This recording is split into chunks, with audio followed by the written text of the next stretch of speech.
13 years or so. My goodness.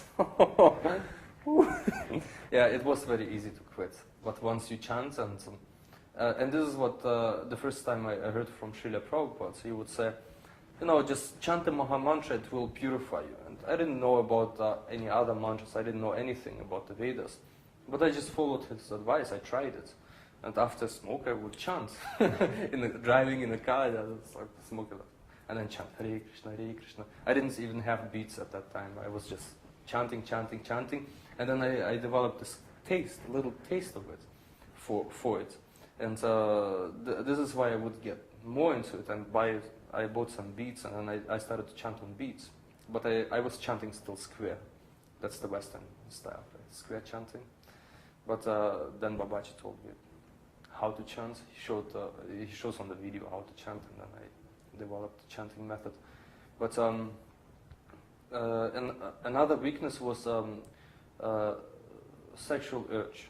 Like this is like the biggest thing to overcome. Like it's a very big weakness of a human being, because you almost at the beginning you can't control it.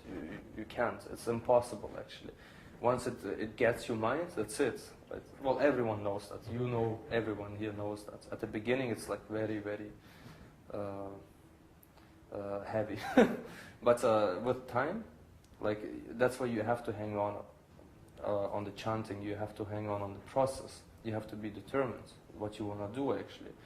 And with time, it will decrease. This urge will decrease, and everything else, pretty much everything material will decrease, because your consciousness is growing. You're getting higher consciousness, and you become aware of the things which are going around you. So this gives you a much broader point of view of seeing things. Like you see the results. Basically, once you start to chant, basically that's why it's very important to monitor yourself. This is what I realized. If you monitor yourself and you see yourself in the past, and then at this point you can see a big difference. Like it's a big difference for you, but not a big difference for an advanced devotee, for example. It's like very small. But for you, the transition at the beginning from material consciousness to spiritual consciousness, or not consciousness but awareness at least, it's very big. You can actually see it. But the thing is, one weakness is for some people, like like my ex-girlfriend, for example, is determination. She didn't have any. So this is one big weakness for other people, I guess. It's like if you don't have determination, sincerity, then forget it. You won't achieve it unless you're very, very, very fortunate. But the first step is the most difficult one. The transition from bad habits to good habits. Dropping the 4 regulative principles, dropping eating meat, intoxication, illicit sex, and gambling. So this is like the biggest step you can ever do in your life. Everything else afterwards becomes easier and easier. Once you experience more, it becomes easier, easier. And then, as Babaji said, it will take some time to learn the scriptures, to learn the whole thing, and then get realization. But still, this is the most difficult step, I believe. And it was also difficult in such an environment where I never met a devotee in my life. I never saw a devotee face to face in my life. The only thing I had were the scriptures. The only thing I had was lots of time at work to read them. So on the PDF files, as I said. So I was just reading. So that was good. But the people who surrounded you, they always would try to drag you down, pull you down at the beginning. And again, if you're not determined, and if you listen to their opinions, then you definitely won't be able to make it. Like there was one guy on the forum, he spoke to someone about chanting and to an ISKCON devotee, and now he doesn't chant at all. It's like, where's the determination? It's like, what's wrong with you? It's like, oh, I don't know no, you have one goal and you follow the goal. You follow it until you get it. But if you follow this and that and here and there, then forget it. It's like, this is what Krishna says, right? With persons who are many-branched, their intelligence is like... Yeah. So, irresolute. Exactly, that's what it was. So it's like, no, you have to be on the path. And this is when people will tell you you're narrow-minded. Oh, I would hate that. It's like, don't tell me I'm narrow-minded. I did the research. I came to a conclusion. I was reading Buddhism. I was reading Christianity. I was reading this and that, New Age. It's like, and none of them made sense.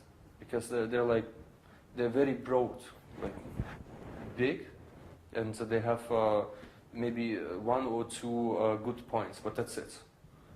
But the Vedas, they're very broad, and they have all the details. It's not like there's something missing. But in those literature, everything is missing. So that's why, that was also another weakness. Well, that was the whole weakness of my, like the big weakness, what I had, anger towards other people and towards their religion. And the weakness is like, you should not put anyone down or their religion down. So even they have faith, that's good. Just leave them alone. Follow, don't be, just follow your own path. Don't be like stuck in one place and like some devotees, they like to do it, especially at the beginning. They like to say, oh no, your religion is like the lowest one, or your religion is this, or your religion is that. This is also a weakness, I believe. You should just follow your own path, do what you think is right, and not judge anyone else. So that was, I believe, another weakness of mine when I found out about all those religions, and then compared them to the Vedas. I was like, no, you're all corrupt. It's like, you could see it. You can actually see it in the reflection of the Vedas. You can see how corrupt everything else is. It's like, and but this is also a weakness. You get attached to the judgmental mind, for example, right? That's also a weakness, and that will drag you down again. And this is why it's very important to monitor yourself from the side. This is the most important thing you can do. Monitor yourself. If there is no spiritual master or anybody around you who follows the same path, you have to monitor yourself. If you're all by yourself, well, basically that's what I did. But that was my situation. So. Like in this whole process, didn't you ever come across doubt and wondering about, hey, maybe all this is just not true. Maybe it's just a big story. And if you had such doubts, how did you deal with doubt in your spiritual life? Well, I didn't have any doubts because of the experiences I had. So it's like, how can I have doubts? That was not a possibility for me to have doubts, because once you experience it once and twice and 3 times, up to a certain number or whatsoever, it's like you don't have any doubts anymore. You know it's true. The only doubt, did I have any doubts? Yeah, the only doubt I would have sometimes is if I can do it. If it's possible for me to do it, that was my only doubt I would have. Because, I don't know, sometimes you fell, or you make 2 steps forward and then 1 step backwards, right? Because you went too fast, for example, right? Or you think you can do it, but you can't. And then sometimes you doubt yourself, and you think, am I able to do it? But then, when you read the books, the scriptures, and Srila Prabhupada would say, well, even if you fell down, or just do the exact same thing, just chant and follow the regulative principles, and you'll get back up there. So this is what I did, right? So little by little, and basically that was the whole doubting thing. I didn't have much doubt about the scriptures or the knowledge itself, because the knowledge is true. Again, as we discussed, it's descending, right?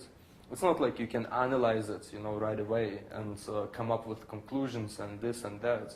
It's like you have to experience it. Just do it. You do it. If you don't feel anything, you're doing something wrong. And if you're doing something wrong, then read up the scriptures, and then you will see what you're doing wrong.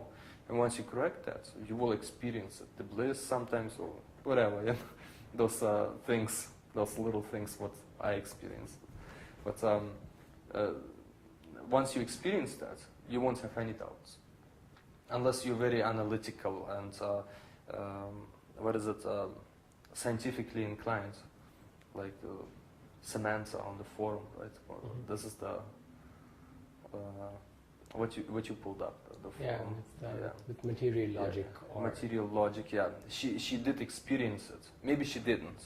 Who knows, right? Maybe she forgot about it, or she had a short-term memory.